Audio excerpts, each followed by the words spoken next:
गरीब आदमी की मेहनत। गांव के छोटे से कोने में रहने वाला रामू एक साधारण किसान था। उसकी उम्र 50 के करीब थी, पर जीवन की कठिनाइयों ने उसे समय से पहले बूढ़ा बना दिया था। रामू के पास बस एक छोटी सी झोपड़ी और एक बंजर खेत था। हर सुबह सूरज की पहली किरण के साथ वह खेत की ओर निकल पड़ता और दिन भर मिट्टी से जूझता रहता। उसकी मेहनत और उम्मीदें कभी कम नहीं होती थीं। रामू का बचपन भी संघर्षों से भरा था। उसके पिता दिहाड़ी मजदूर थे और मां घर के छोटे मोटे काम करके परिवार चलाती थीं। खाने के लिए 2 वक्त की रोटी जुटाना भी एक चुनौती थी। पढ़ाई का सपना तो रामू ने कभी देखा ही नहीं। 12 साल की उम्र में ही उसने गांव के अमीर जमींदार के खेतों में काम करना शुरू कर दिया था। वो अक्सर सोचता, क्या गरीबी का यह चक्र कभी टूटेगा? लेकिन गरीबी ने उसे मेहनत करने और हालात से लड़ने का हुनर सिखा दिया था। रामू की शादी गांव की ही एक साधारण लड़की सुगना से हुई। सुगना ने रामू के संघर्षों में हमेशा उसका साथ दिया। दोनों ने मिलकर यह ठाना कि अपनी अगली पीढ़ी को बेहतर जीवन देंगे। लेकिन खेती-बाड़ी के हालात दिन ब दिन खराब हो रहे थे। बेमौसम बारिश और सूखे ने उनकी फसलों को बार-बार तबाह कर दिया। गांव के जमींदार से कर्ज लेना उनकी मजबूरी बन गई। हर बार फसल खराब होने पर जमींदार का कर्ज और बढ़ता गया। फिर भी रामू ने हार नहीं मानी। वह दिन में खेत में काम करता और रात में गांव के चौराहे पर छोटी सी चाय की दुकान चलाने लगा। एक दिन गांव के पास एक सरकारी अधिकारी आया, जिसने किसानों को बंजर जमीन उपजाऊ बनाने की योजना के बारे में बताया। रामू ने ध्यान से उसकी बातें सुनी। योजना में किसान को खेत सुधारने के लिए कुछ सरकारी मदद दी जानी थी।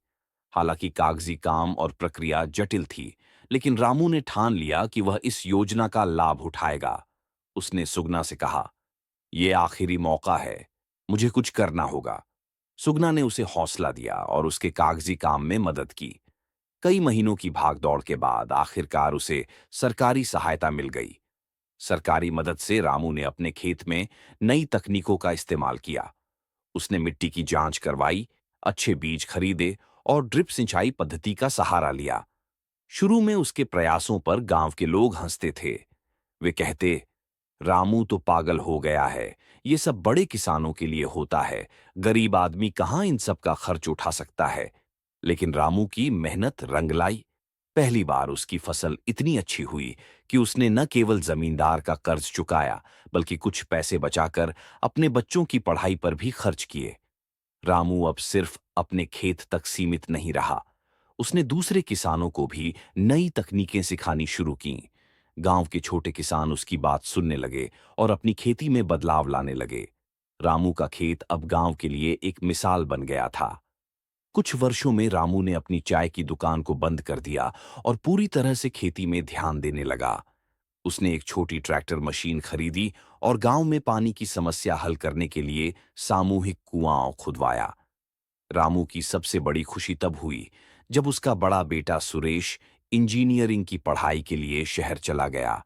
सुरेश ने अपने पिता की मेहनत को देखते हुए खुद को साबित करने का संकल्प लिया। उसने पढ़ाई पूरी की और एक अच्छी नौकरी पाली। अब रामू के पास न केवल अपनी खेती की समृद्धि थी, बल्कि उसकी अगली पीढ़ी भी तरक्की की राह पर थी। रामू की कहानी गांव के अन्य गरीब किसानों के लिए प्रेरणा बन गई। उसने साबित कर दिया कि गरीबी किस्मत नहीं होती, मेहनत, हौसला और दृढ़ संकल्प से इसे हराया जा सकता है। उसकी जिंदगी का संघर्ष हमें यह सिखाता है कि कठिन परिस्थितियों में भी हार नहीं माननी चाहिए। रामू के चेहरे पर अब एक स्थायी मुस्कान थी। वह अक्सर कहता, गरीब आदमी का सबसे बड़ा धन उसकी मेहनत और उम्मीद है। अगर ये दोनों साथ हैं, तो हर मुश्किल आसान हो जाती है।